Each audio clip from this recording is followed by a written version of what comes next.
Bismillahirrahmanirrahim. Assalamualaikum warahmatullahi wabarakatuh. Selamat datang di channel Edukasi PAI. Di video kali ini saya akan membahas tentang asesmen kompetensi minimum, yaitu suatu bentuk evaluasi secara nasional ya, yang insya Allah akan menggantikan ujian nasional atau menghapuskan ujian nasional dari sistem evaluasi pendidikan secara nasional. Untuk asesmen kompetensi minimum ini adalah bagian dari asesmen nasional ya, atau yang biasa disingkat AN. Jadi AN atau asesmen nasional ini merupakan program penilaian mutu sekolah yang dinilai berdasarkan ada 3 dasar. Yang pertama, hasil belajar siswa yang mendasar seperti ilmu literasi, numerasi, dan karakter. Kemudian yang kedua, kualitas proses belajar mengajar di satuan pendidikan. Dan yang ketiga adalah iklim pendidikan di satuan pendidikan tersebut. Jadi untuk AN atau asesmen nasional ini mengevaluasi atau menilai secara lengkap gambaran mutu di sekolah,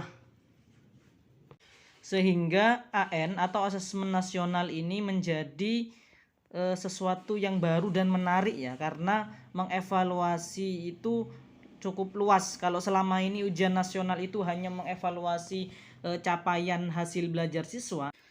Nah, untuk asesmen nasional ini yang dinilai atau dievaluasi cukup luas. Jadi selain dari kemampuan kompetensi dasar siswa, juga mengevaluasi proses belajar mengajar dan mutu pendidikan di satuan pendidikan. Asesmen nasional ini rencananya dimulai Maret 2021, tetapi informasi terbaru ada pengunduran pelaksanaan asesmen nasional, yaitu dilaksanakan sekitar bulan September atau Oktober 2021. Jadi untuk AN atau asesmen nasional ini terbagi menjadi 3. Yang pertama, asesmen kompetensi minimum atau AKM yang mengukur kompetensi mendasar literasi, membaca, dan numerasi siswa. Jadi untuk AKM ini tidak perlu disiapkan seperti ujian nasional karena merupakan alat ukur untuk mengukur kompetensi dasar siswa yang paling mendasar untuk menguasai semua mata pelajaran. Kemudian yang kedua, survei karakter yang mengukur sikap, nilai, keyakinan, dan kebiasaan yang mencerminkan karakter siswa. Ini juga akan menjadi bagian dari asesmen nasional. Yang ketiga, survei lingkungan belajar yang mengukur kualitas berbagai aspek belajar mengajar di kelas maupun di tingkat sekolah. Sehingga harapannya dengan adanya survei lingkungan belajar ini, sekolah bisa semakin meningkatkan mutu pembelajaran di instansi atau di satuan pendidikannya masing-masing. Dan untuk siswa tidak perlu khawatir, karena yang dinilai itu bukan capaian hasil belajar seperti halnya ujian nasional selama ini, tetapi yang dinilai adalah kompetensi dasar seperti literasi, membaca dalam menemukan informasi, memahami informasi, hanya itu saja. Kemudian numerasi yang berkaitan langsung dengan kehidupan siswa sehari-hari. Kemudian apa itu manfaat asesmen nasional?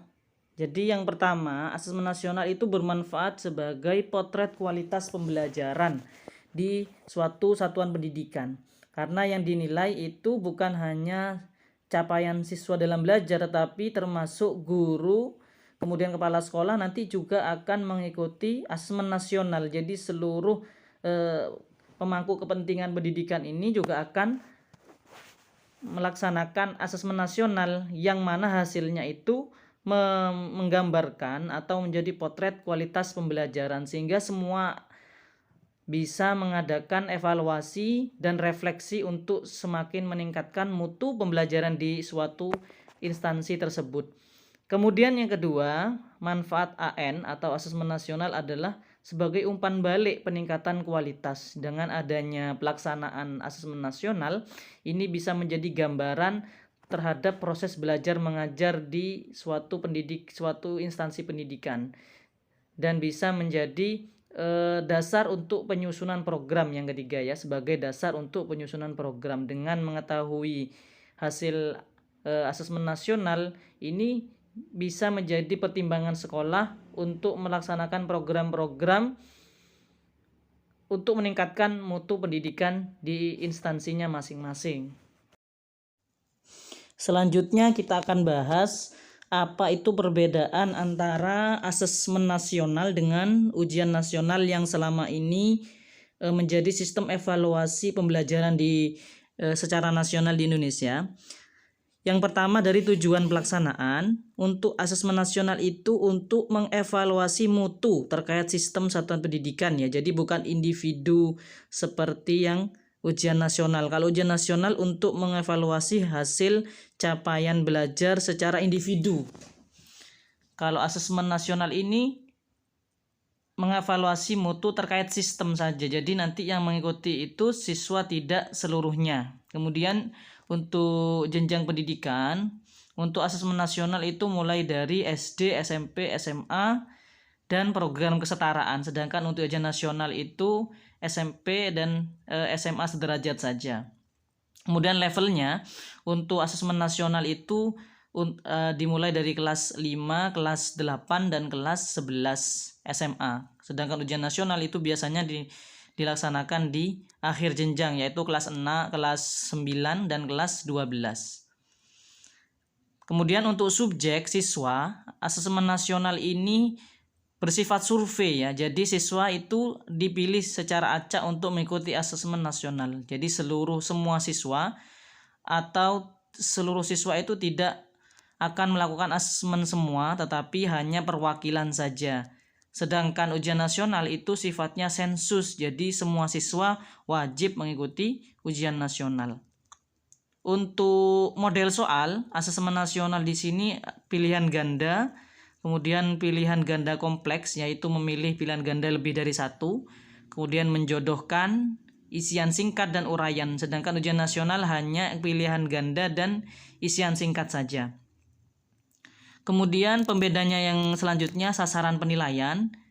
Jadi untuk sasaran AN atau asesmen nasional itu adalah kompetensi literasi, numerasi, dan karakter, serta kualitas dan iklim satuan pendidikan yang mendukung pembelajaran. Sedangkan ujian nasional itu hanya mengukur penguasaan terhadap mata pelajaran saja. Dan yang terakhir untuk metode penilaian, untuk asesmen nasional adalah MSAT, yaitu Computerized Multi-Adaptive Testing. Jadi bisa menyesuaikan ya dengan kemampuan siswa. Sedangkan kalau ujian nasional itu dipukul rata, jadi semua siswa akan mendapatkan soal yang sama.